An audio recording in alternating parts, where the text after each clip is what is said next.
அதாவது நமக்கு இந்த பீஷ்மாஷ்டமி அப்படிங்கிறத நம்ம கேள்விப்பட்டிருப்போம். ரத சப்தமி நாளுக்கு மறுநாள் அன்னைக்கு பீஷ்மாஷ்டமின்னு கொடுத்திருப்பா. பீஷ்ம தர்ப்பணம் அப்படிங்கிறதெல்லாம் சொல்லியிருப்பா. நம்ம பீஷ்மரை நினைத்து தர்ப்பணங்களை எல்லாம் செய்வோம்.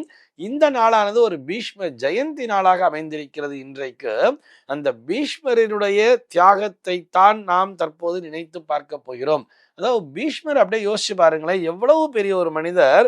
அத்தனை சுகபோகங்களும் இருந்து கூட ஒரு துறவு வாழ்க்கையை மேற்கொண்ட ஒரு மனிதர் அல்லவா. அதாவது என்ன சார் துறவுன்னு சொல்றீங்க, அவர் ராஜாவா இல்ல இருந்தார், ரொம்ப பெரிய ராஜாவாக இருந்தார். அரச போகங்களுடன் கூடி இருந்தாலும் கூட, அத்தனை போகங்களும் இருந்தாலும் எது ஒன்றையுமே அது அப்படியே முழுமையாக அனுபவிக்காமல் அப்படியே தன்னுடைய வாழ்க்கையே அந்த வம்சத்திற்காகவே அர்ப்பணித்துக் கொண்ட ஒரு மாமனிதர் அல்லவா. இந்த பீஷ்மரனுடைய கதையானது நமக்கு எதனை நினைவூட்டுகிறது அப்படின்னு சொன்னோம்னா, நம்முடைய கடமையிலிருந்து நாம் என்றுமே தவறக்கூடாது.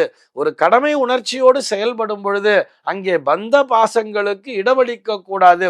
இப்படித்தானே எல்லையில் இருக்கக்கூடிய நம்முடைய படை வீரர்களும் போராடி கொண்டிருக்கிறார்கள். அப்படி அந்த கடமை உணர்வானது, என்னுடைய கடமையிலிருந்து நான் என்றுமே தவறக்கூடாது.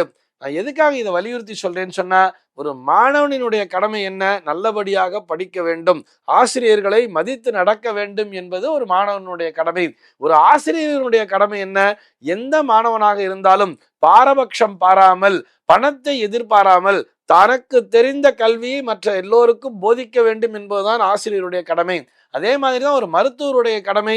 பணத்தை எதிர்பாராமல் உயிருக்கு போராடி கொண்டிருக்கின்ற நோயாளியை காப்பாற்ற வேண்டியது.